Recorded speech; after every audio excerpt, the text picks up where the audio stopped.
This is the sound of a man who cannot think of an introduction.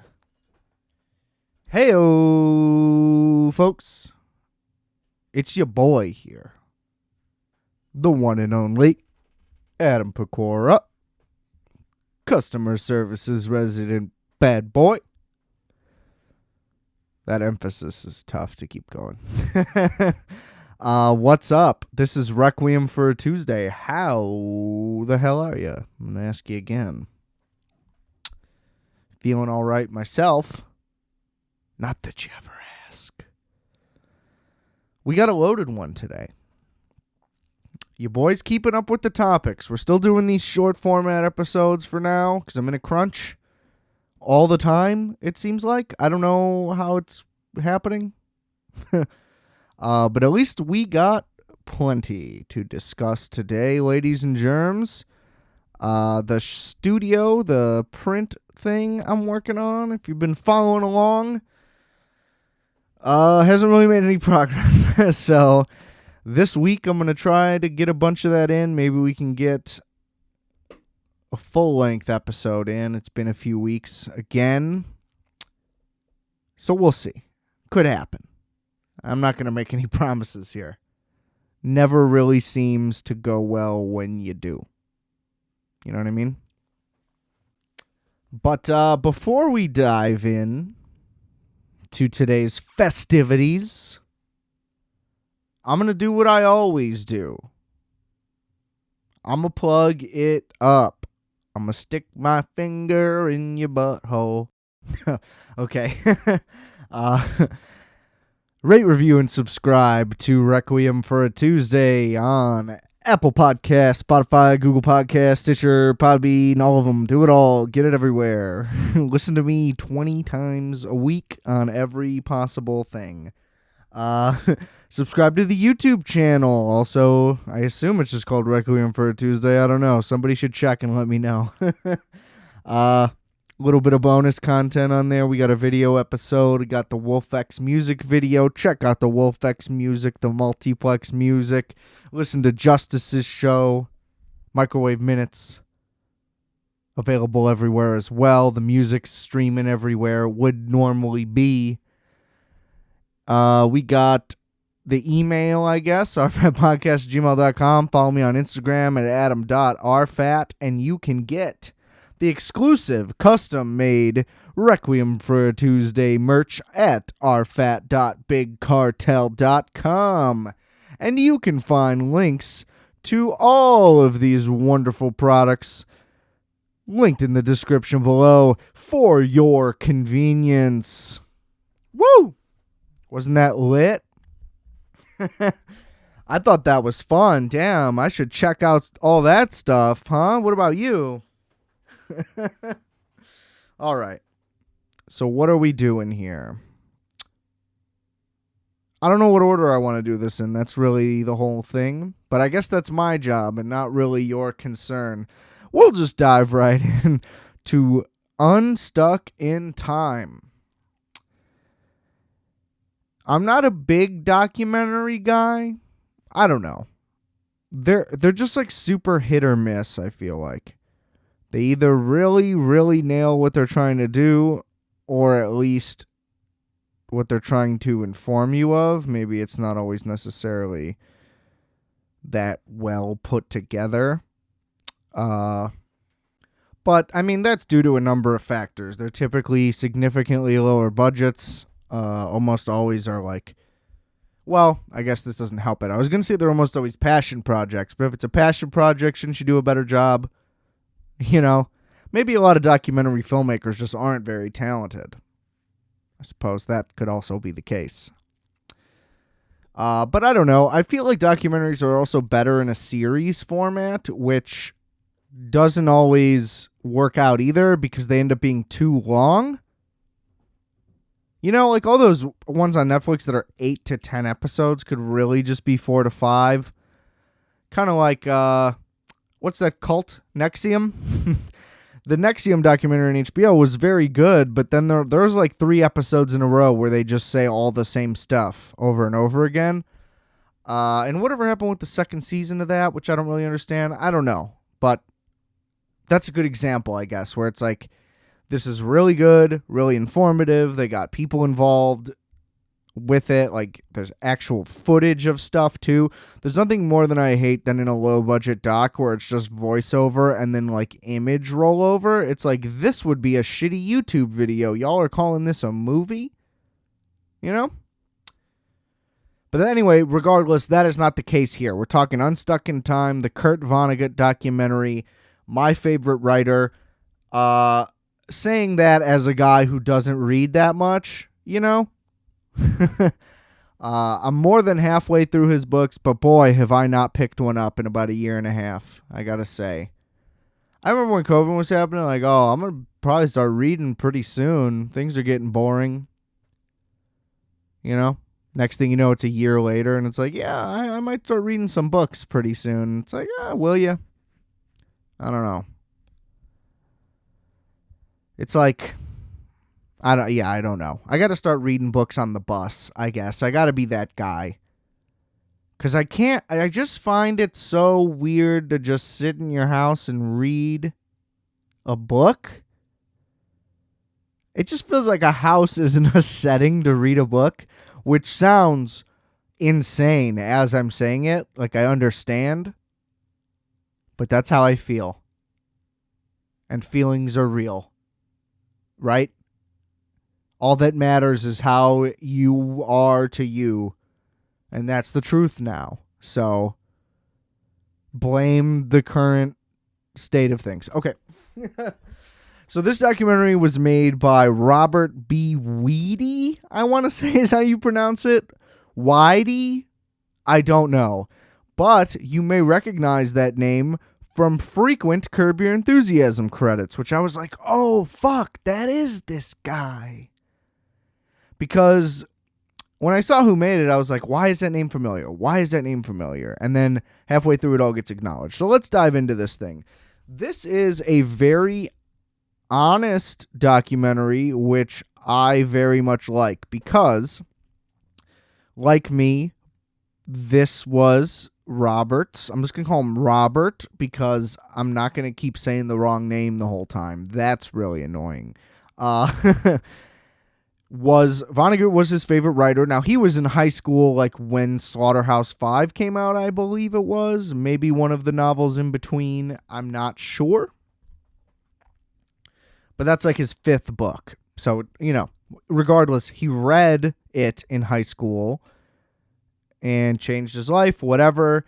As he became a filmmaker, got in touch with Vonnegut. Vonnegut wrote back to him, which, I gotta say, sounds like it would be crazy, but I feel like you can get in touch with an author. You know what I mean? Like, I feel like, maybe not like for this show, at the current level of it, but, you know, we get a couple more 100 subscribers on here. I could probably get some authors on the show. So, you know, tell your friends if you want to listen to a show about books. Anyway, he's like, let's do a documentary. Let's do it. And Vonnegut's like, sure, I'm in. What do we got to do? And they start linking up, which is crazy. Like, you're just immediately friends with this guy. Pretty crazy. And the relationship kind of maintains over 20, 30, 40 years, whenever it starts to whenever Vonnegut passes away.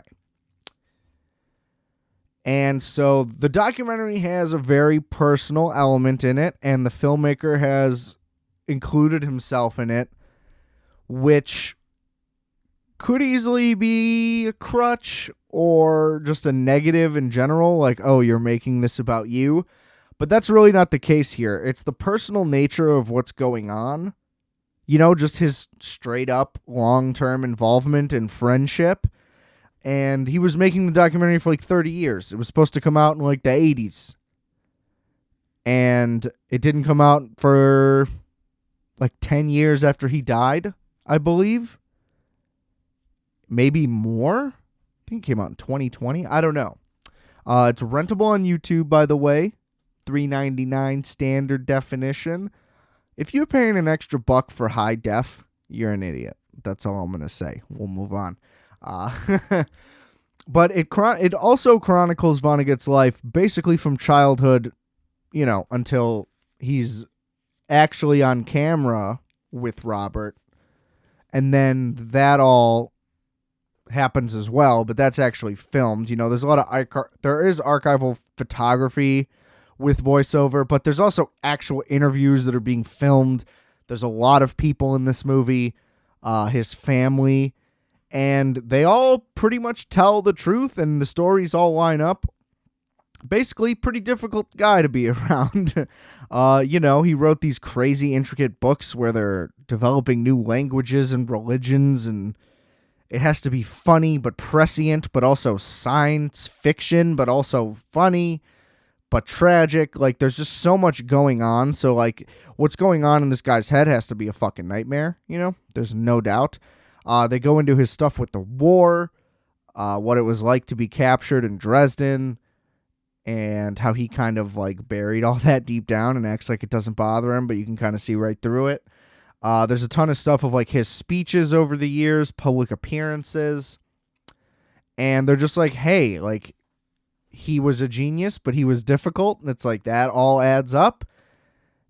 And basically, since the doc never came out, he just stayed in a relationship with this Robert guy, and he's like, here's more stuff. So he just kept giving him things like, here, just throw this in the doc, throw it in the doc. And years and years and years go by. And now there's more than enough for it to happen. So maybe the long-term doc really just is what you need to do. Because like When We Were Kings took 35 years to make or whatever. And it is a masterpiece. I would barely even call it a documentary so much as just like, this is excellent stuff. You know what I mean? Like, it's just a great movie, period. You don't need to put the asterisk of documentary on it. And that's partially true for this Vonnegut doc. I would still, probably don't tell people you're not watching a documentary if you're going to put this one on. But it stays entertaining throughout the whole thing. And if you're a fan of the work, I mean, that really just sells itself. Because they talk through the books, they talk through everything, the drawings. I mean, really just you name it. You learn stuff you haven't learned about him before. Or at least I did. I mean, I don't know how much stuff is really out there. Is there a biography that I'm not aware of? Possibly, But it's a great doc, and it's like 2 hours, so you can really just pack a lot in instead of reading some dumb fucking book. Am I right? But it was just fantastic, and he was a great man. I love you, Kurt Vonnegut. Rest in peace. I hope to one day return to Indianapolis to attend your museum. All right. Next up, we got one that I've been wanting to see now for a real long time. I want to say I first learned of this either on like VH1's I Love the 80s, which to this day, the 70s one wasn't as good as I remember it. I don't know. I really want an archival of all of these. I've said this on the show 100% multiple times, but I'm going to keep doing it until somebody somewhere hears this and gets something happening, okay? We need remastered, fully compiled I Love the 80s, 70s, 80s, 90s, all parts. Let's do it. The most informative thing I probably watched as a child that changed my life forever. So can we just get those back, please? Thank you. All right. PSA over. But this movie is The Stuff from 1987. I wish I remember where I found this, but literally I've been wanting to see this movie since I was like 10 or something. I guess just never got around to it. I couldn't really find it anywhere. DVDs are hard to come by. Things like that. This will technically have spoilers, but, it's 25 years old. So, 35 years old. Jeez Louise. I was going to say, how is it 25 years old and I'm 27? Anyway. This movie is, how do I word this nicely? I guess I really can't. Loaded with potential. The concept is outstanding. Execution, not so much. I don't think it's necessarily the fault of the filmmaker. Kind of probably is, but there's definitely like the small budget issue and just the 80s in general, I guess. But the way horror just became cheap camp garbage.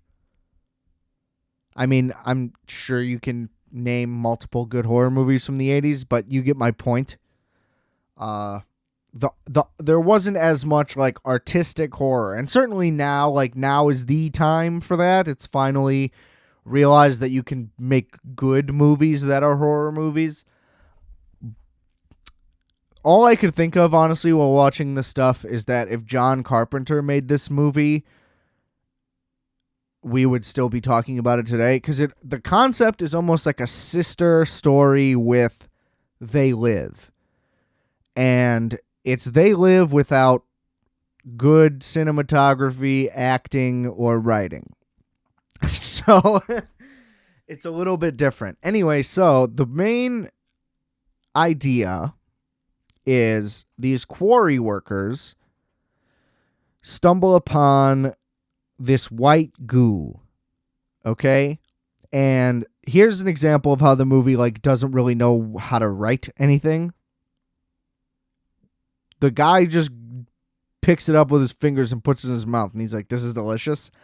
There's no why would you do that? There's a strange thing coming out of rocks, and you're like, "I'm gonna eat it."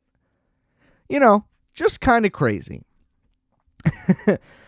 And so it has like a dual plot, kind of. They come together, but basically everybody finds this stuff delicious. It's the most incredible thing anyone has ever eaten. It somehow has no calories. You don't gain weight, you get full, and it tastes great. And it's marketed basically like ice cream. It comes in pints, and people just eat it by the spoonful, and nobody can get enough of it. The store, there are entire freezer, fridge aisles completely dedicated to it. And it follows a young boy who is not a very good actor, I'm sorry, and a lawyer. Is he a lawyer? He's a PI. Something of that. He's a PI, I believe. And the boy, his entire family is, of course, addicted to the stuff, as is most of America or whatever. And one night he sees the stuff, somebody had spilled it over in the fridge, and it's moving around. So he's sworn off of it. He's like, "I will not eat it." And as he tries to tell his family that, this stuff is not cool,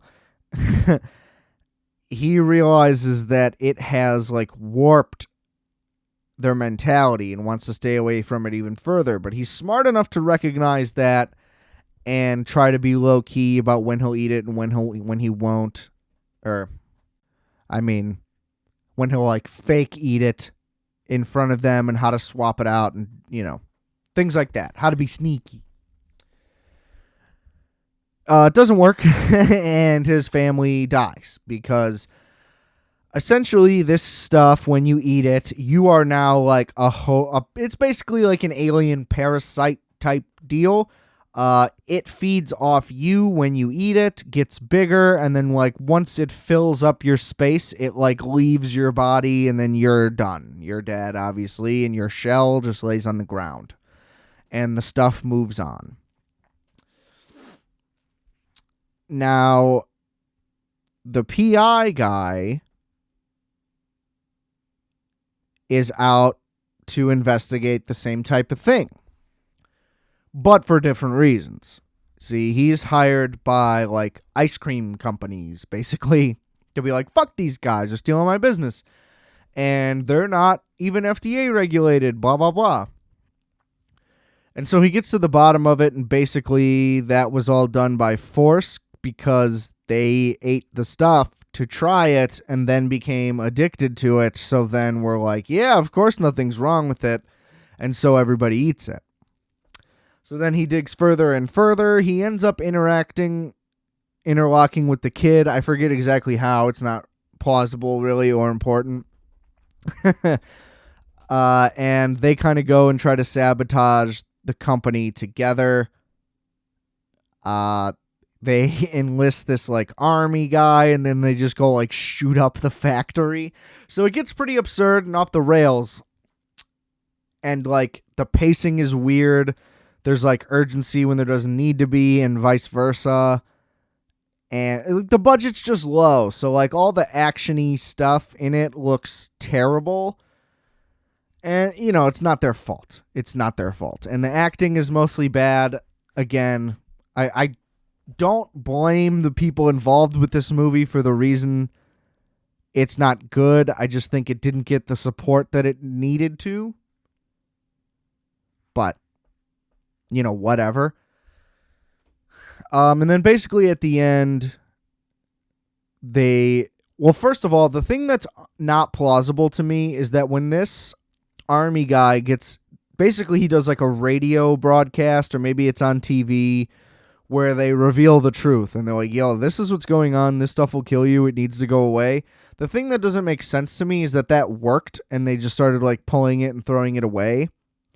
Whereas like, wouldn't that technically ignite all of the infected people to like come try to stop this to happen? Now, I think that's just the end of the movie, so they're like, we're just ending the movie, but there probably should have been like another 15, 20 minutes. Because, you know, if the whole thing is everybody's addicted, it doesn't really make sense. But so they like win, and then they reveal at the end that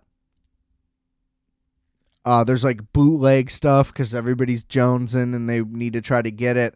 And all that the people learned at the top of the company was just that like, oh, well, we'll just put a little bit less in there and then fill it with ice cream, and then people won't die.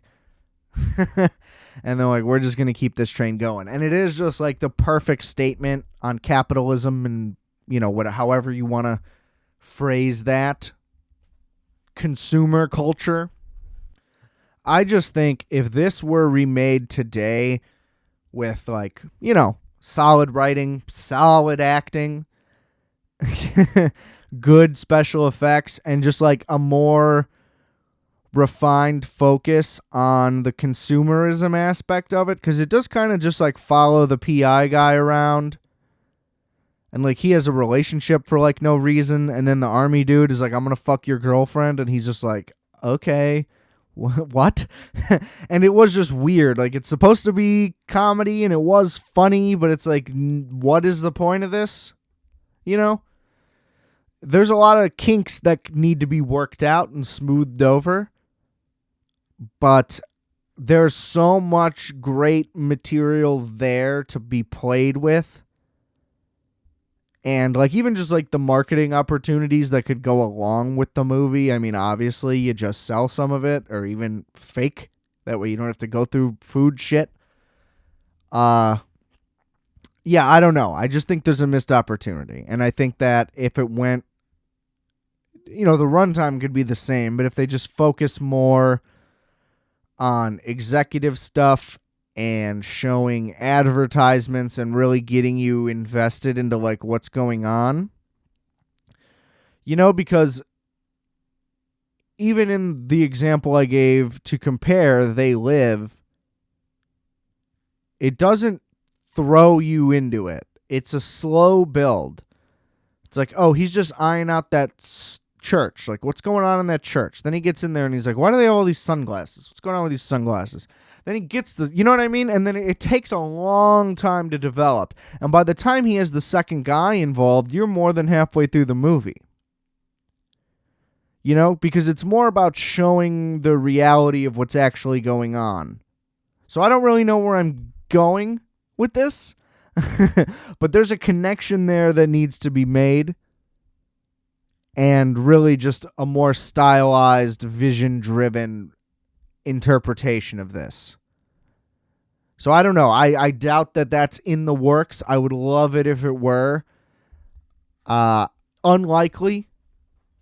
You know, it's another reason why it's unfortunate that I have no sway in Hollywood. Somebody fucking hire me to run shit, okay? Because I run shit. But go watch the stuff. It's actually 1985. I just double checked. That's my bad. But a really fun movie with a lot of potential, and you'll be entertained either way. So give it a shot. What do you say? Okay. So the last thing that I want to get into, but briefly, is this new show on FX/Hulu. Same shit. Or maybe it is just on Hulu because they released the whole thing. I guess I don't really know how that works, but it doesn't matter because I don't have FX, so I don't care. This would be The Bear. Set in Chicago, starring Jeremy Allen White, who you may know as Lip Gallagher from another show set in Chicago, the consistently underwhelming Shameless that ran for about 5 too many seasons. Good for him, though. Get your bag, Jeremy. Happy to have you as a resident. Every woman I've ever met that has seen this man wants to have sex with this man. I see it. So, kudos. Congrats. Seems like a nice dude, too. So, what a total package. Hit me up, Jeremy. I'll buy you a hot dog. Okay. So, this show is set at a fictional Italian beef institution in River North in Chicago, which, not a great choice, especially based on who the characters are. I'll get into that in a second, but ultimately that's not really that important. And it's, as a guy who's never worked in a kitchen, but, my boy Justice has been doing that for like a decade now. Excuse me.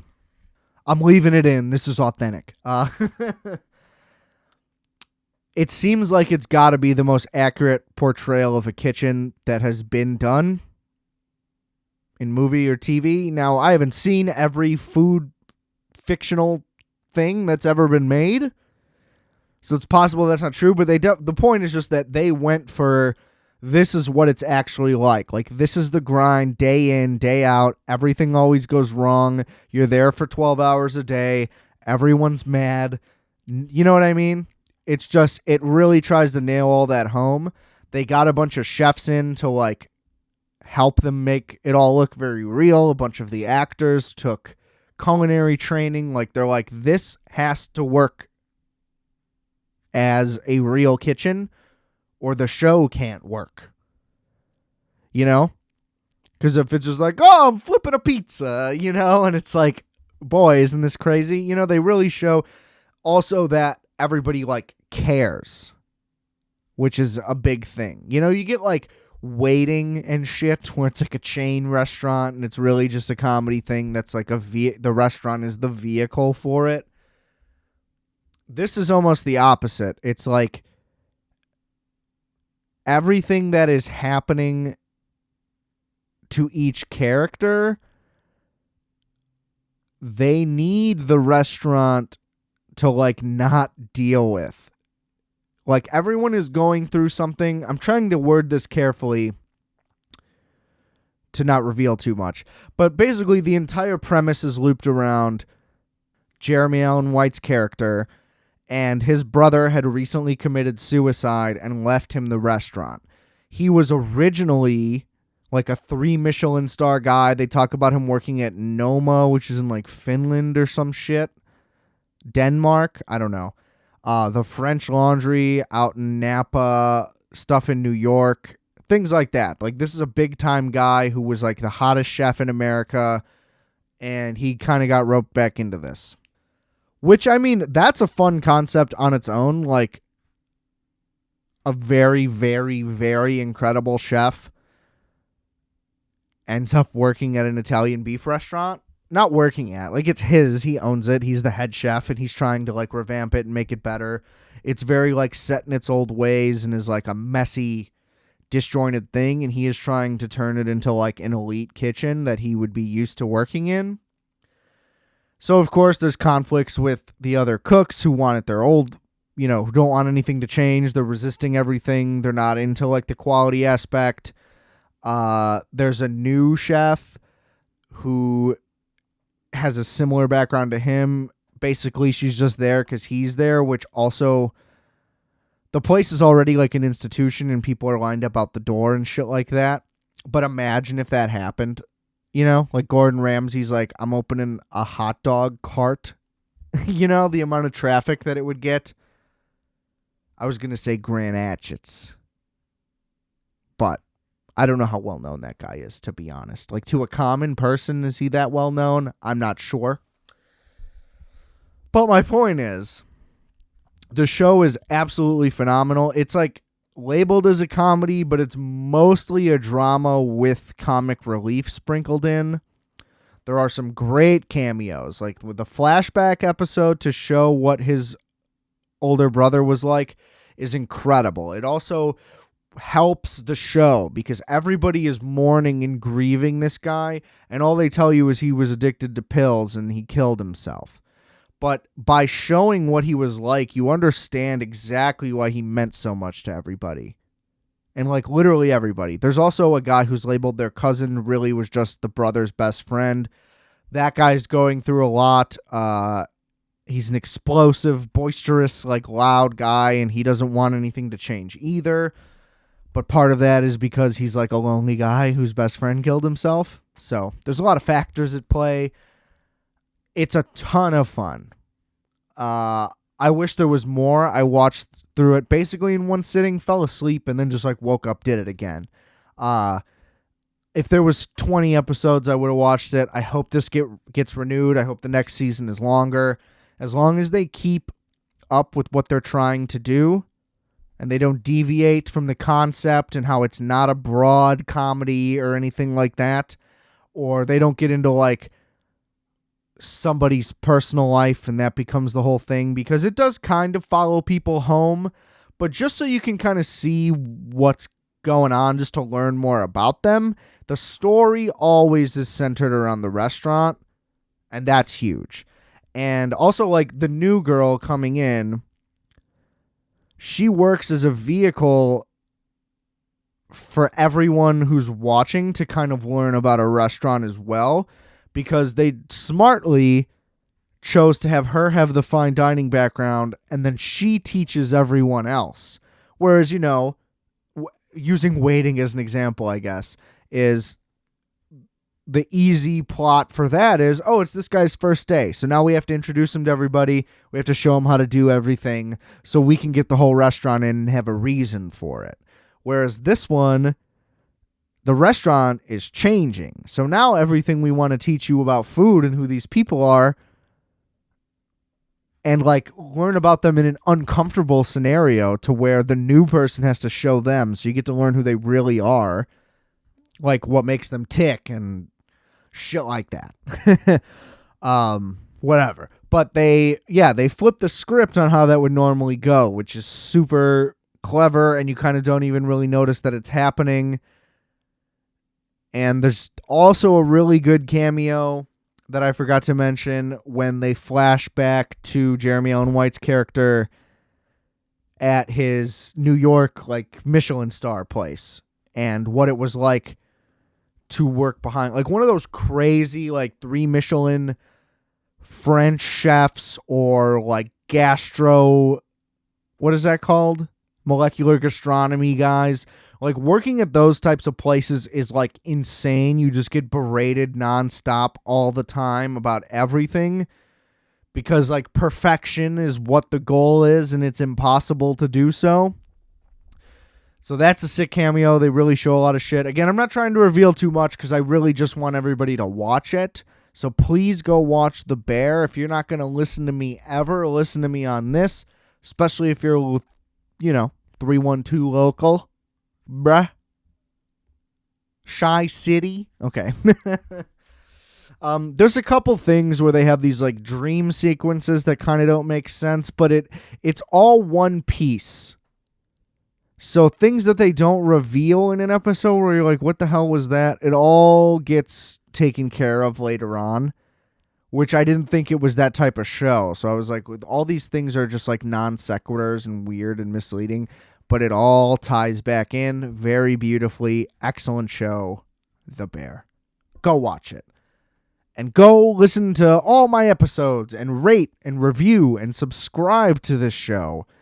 Tell your friends, spread the word, check out the merch, buy some shit, listen to the music, share it, buy some shit, whatever. We got to get these listeners back up. You know, the trend pre-shadow ban has been completely lost, and it really fucked everything up. So we got to figure that out. But until next time, this is Requiem for a Tuesday, which I never say. I don't know why I did that. And remember, I are fat, you are fat, we are fat. Calculator.